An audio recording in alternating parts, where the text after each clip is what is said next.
This channel does not promote any violent, harmful, or illegal activities. All content provided by this channel is meant for an educational purpose only.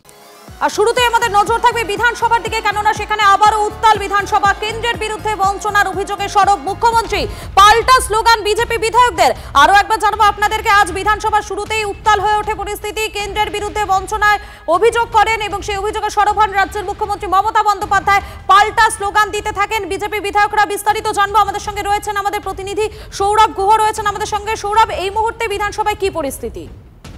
দেখো, এই মুহূর্তে প্রশ্নোত্তর পর্ব চলছে, কিন্তু মুখ্যমন্ত্রী মমতা বন্দ্যোপাধ্যায় কিছুক্ষণ আগেই যখন পঞ্চায়েত দপ্তর নিয়ে কথা চলছিল, বিভিন্ন জবাবি ভাষণ দিচ্ছিলেন পঞ্চায়েত মন্ত্রী প্রদীপ মজুমদার, তখনই 100 দিনের প্রসঙ্গে উঠে দাঁড়িয়ে বক্তব্য রাখতে শুরু করেন মমতা বন্দ্যোপাধ্যায়।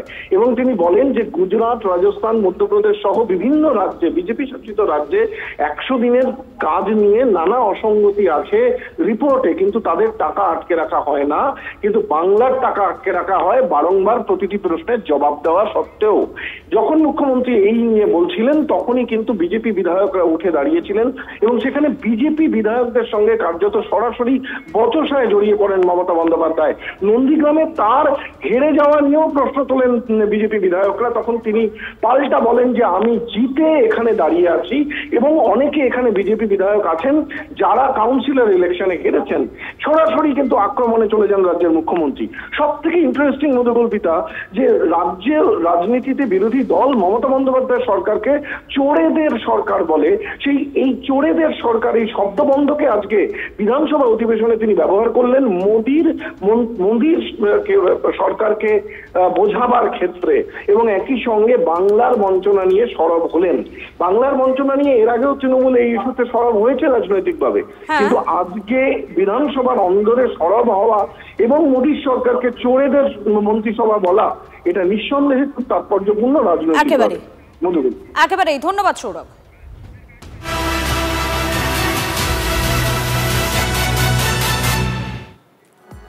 নজর রাখবো আমরা আবারও মধ্যপ্রাচ্যের যুদ্ধের দিকে। এবারে তেল আভিভে সেখানে মার্কিন দূতাবাসের সামনে আছড়ে পড়ল ইরানের ক্ষেপণাস্ত্র। যদি কোনো মার্কিন আধিকারিকের আহত হওয়ার এখনো পর্যন্ত খবর পাওয়া যায়নি। বন্ধ করে দেওয়া হয়েছে সমস্ত দূতাবাস, জানানো হয়েছে মার্কিন দূতাবাসের তরফে। আরো একবার জানাই আপনাদেরকে, মুহূর্তে সব থেকে গুরুত্বপূর্ণ একটি আপডেট। তেল আভিভে সেখানে মার্কিন দূতাবাসের সামনে আছড়ে পড়ল ইরানের ক্ষেপণাস্ত্র। যদিও কোনো মার্কিন আধিকারিকের আহত হওয়ার খবর মেলেনি, বন্ধ করে দেওয়া হয়েছে সমস্ত দূতাবাস, জানানো হয়েছে মার্কিন দূতাবাসের তরফে। আমাদের সঙ্গে রয়েছেন আমাদের প্রতিনিধি সায়ন্ত রয়েছেন। সায়ন্ত, একটার পর একটা প্রত্যাঘাত চলছে, আর এবারে যেমনটা দেখা যাচ্ছে তেল আভিভে সেখানে মার্কিন দূতাবাসের সামনেই আছড়ে পড়ল ইরানের ক্ষেপণাস্ত্র।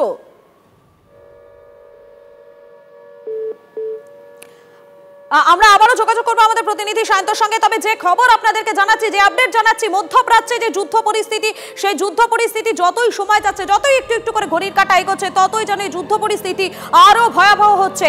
হামলা পাল্টা হামলা, প্রত্যাঘাত পাল্টা প্রত্যাঘাত চলছে। আর এবারে তেল আভিভে সেখানে মার্কিন দূতাবাসের সামনেই আছড়ে পড়েছে ইরানের ক্ষেপণাস্ত্র। আবারও আমরা যোগাযোগ করেছি আমাদের প্রতিনিধি সায়ন্তর সঙ্গে। সায়ন্ত, যতই সময় যাচ্ছে ততই এই প্রত্যাঘাত যেন বেড়েই চলেছে। তেল আভিভে সেখানে মার্কিন দূতাবাসের সামনে এবারে ইরানের ক্ষেপণাস্ত্র আছড়ে পড়লো।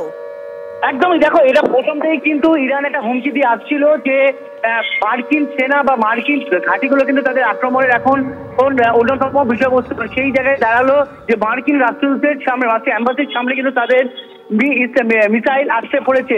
শুধু তাই নয়, তারা যেভাবে ইরান কিন্তু বারবার করে হুমকি দিচ্ছে, আর কোনো আলোচনা নয়। কারণ সম্প্রতি ওমানে একটি আলোচনা হবার কথা ছিল, যেটা হচ্ছে নিউক্লিয়ার সংক্রান্ত। সেখানেও তারা কোনো অংশ নেবে না এবং মার্কিন রাষ্ট্রপতির সঙ্গে তারা কোনো রকম, মার্কিন প্রেসিডেন্টের সঙ্গে তারা কোনো রকম আলোচনা করবে না বলে জানিয়েছিল। এবং সেটাই কিন্তু মূলত দেখা যাচ্ছে আর কোনো আলোচনার পথ নয়, সরাসরি আক্রমণ, সরাসরি প্রত্যাঘাতের পথে যাচ্ছে ইরান। এবং সেই প্রত্যাঘাতের ঝাঁজ কিন্তু ক্রমশই বেড়ে চলেছে। একাধিক এলাকায় তারা মিসাইল ফেলছে এবং যে মূলত যে জায়গাগুলো স্ট্র্যাটেজিক্যালি খুব ইম্পর্টেন্ট ইসরায়েলের দিক থেকে, সেই স্ট্র্যাটেজিক্যালি ইম্পর্টেন্ট জায়গাগুলোতে কিন্তু তারা মিসাইল একের পর এক ফেলছে। এবং দেখা যাচ্ছে যে আয়রন ডোম অনেক ক্ষেত্রে প্রতিরোধ করতে পারেনি এবং সেগুলোই কিন্তু এলাকায় পড়েছে, তছনছ করে দিচ্ছে।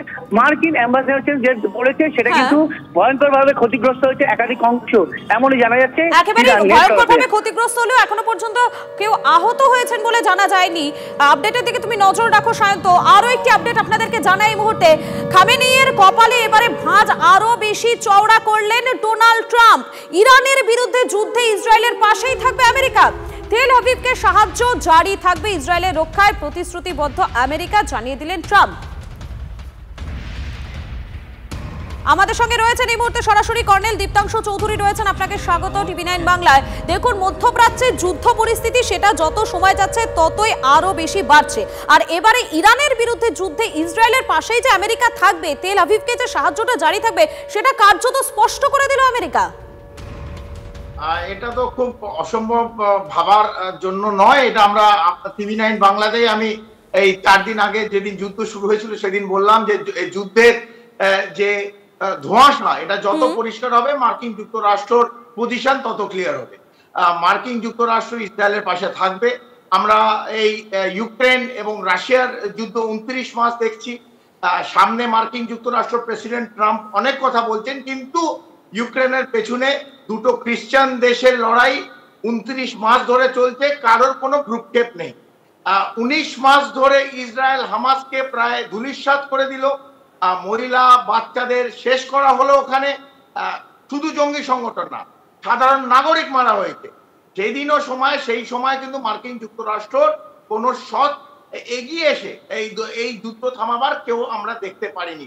আজকেও আমরা প্রথম দিন থেকে বলছি, আজকেও বলছি, এই যুদ্ধ চলবে যতদিন না মার্কিন যুক্তরাষ্ট্র একটা স্টেপ নেবে।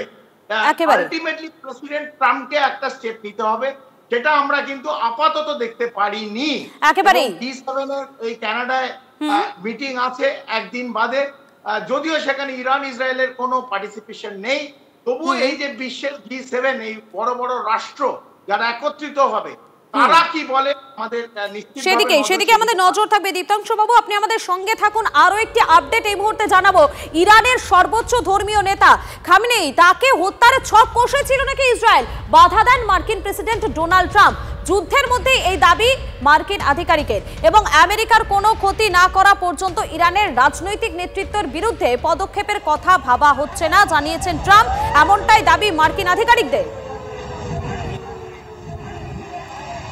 আমি আবারও দীপ্তাংশু বাবুর কাছে চলে যাবো। দীপ্তাংশু বাবু, যখন আমরা দেখতে পাচ্ছি এই যুদ্ধ পরিস্থিতি লাগাতার জারি রয়েছে, তারই মাঝে একটা চাঞ্চল্যকর বিষয় সামনে আসছে। ইরানের যিনি সর্বোচ্চ ধর্মীয় নেতা, তাকে নাকি আগেই হত্যার ছক কষেছিল ইসরায়েল, এবং সেক্ষেত্রে নাকি বাধা দেয় মার্কিন প্রেসিডেন্ট, অন্তত এমনটাই দাবি মার্কিন আধিকারিকের। দেখুন, ইসরায়েল ইতিমধ্যে ইরানের যে 6 থেকে 7 জন নিউক্লিয়ার সায়েন্টিস্ট, তাদের বলা হচ্ছে, আমরা এখনো এটা বিভিন্ন জায়গা থেকে খবর, তাদের মারা হয়েছে। এবং যে IRGC, এই ইরানের যে সামরিক বাহিনী, তার যে চিফ, তাকেও ইতিমধ্যে মারা হয়েছে। গোয়েন্দা প্রধান, ইরানের IRGC গোয়েন্দা প্রধান, তাকে মারা হয়েছে। তো ইসরায়েল কিন্তু প্রিসিশন স্ট্রাইক করতে দেখে দেখে ওদের ইন্টেলিজেন্স এজেন্সি মোসাদ বিশ্ববিখ্যাত, এবং তারা তাদের এজেন্ট আছে ইরানের মধ্যে আছে, এবং তারা দেখে দেখে করছে। কিন্তু এখানে কিন্তু আছে, এরপর যদি ইরান আরো তীব্র এগিয়ে যায়, ধরুন স্ট্রেট অফ হরমুজ অথবা পার্সিয়ান গালফ বন্ধ করে দেয়, তাহলে 24% পুরো পৃথিবীর ক্রুড অয়েল সেখান থেকে পাস করে। এর প্রভাব, এই ক্রুড অয়েলের প্রভাব, এই এনার্জির প্রভাব কিন্তু প্রত্যেক রাষ্ট্রে পড়বে বিশ্বব্যাপী। তাই আমার মনে হয় এখনো মার্কিন যুক্তরাষ্ট্র এগিয়ে মধ্যস্থতা করে এই যুদ্ধ শান্তির পথে নিয়ে যাওয়া উচিত, না হলে এটা একটা গ্লোবাল কনফ্লিক্টের দিকে কিন্তু আমরা এগিয়ে যাব। একেবারে দীপ্তাংশু বাবু, আমরা যখন দেখতেই পাচ্ছি যে আমেরিকা নাকি একটা মধ্যস্থতাকারী হিসেবে কাজ করার চেষ্টা করছে, বারবার চেষ্টা করছে যে দু দেশের মাঝে দাঁড়িয়ে থেকে যুদ্ধ পরিস্থিতি কিভাবে ঠান্ডা করা যায়, সেটা নাকি একটা মধ্যস্থতাকারী হিসেবে তিনি বারবার দাঁড়ানোর চেষ্টা করছেন, ঢাল হওয়ার চেষ্টা করছেন। কিন্তু তারই মাঝে একটা চাঞ্চল্যকর বিস্ফোরক দাবি করছে ইসরায়েল। সেখান থেকে বলা হচ্ছে ইরান নাকি চেয়েছিল ট্রাম্পকে হত্যা করতে, এবং সেটা নাকি একবার নয় দুবার চেষ্টাটা চলেছিল। আমার মনে হয় এই কথাগুলো না যদি হতো, তাহলে তার কোনো একটা সাসপেন্সিভ কোরোবোরেটেড প্রুফ থাকতো। ইসরায়েল চাইছে মার্কিন যুক্তরাষ্ট্রকে এই যুদ্ধের মধ্যে নিয়ে আসার, প্রথম দিন থেকে ট্রাই করেছে, কিন্তু মার্কিন যুক্তরাষ্ট্র যেই হোক এখন পর্যন্ত সরাসরি সামনাসামনি যুদ্ধটা করছে না, এবং যুদ্ধে এই ওয়েস্ট এশিয়ার যুদ্ধের মধ্যে তারা নিজেদের এক্সেপ্ট ফর ইয়েমেন, যেখান থেকে হাউথিদের ওখানে নিশ্চিতভাবে ক্ষেপণাস্ত্র মার্কিন যুক্তরাষ্ট্র দিয়েছে, কিন্তু ইরানের তরফে আমরা এরকম ইরানের বিরুদ্ধে এরকম আমরা কোনো মার্কিন যুক্তরাষ্ট্র স্টেপ দেখিনি। যদি হয়ে থাকে এটা দুঃখজনক, যদি বিবি বলছেন, বেঞ্জামিন নেতানিয়াহু বলছেন, তবে পুষ্টিকরণ নেই, এটা উনি বলছেন কারণ উনি তো ডাইরেক্টলি ইরানের সঙ্গে লড়াই করছেন।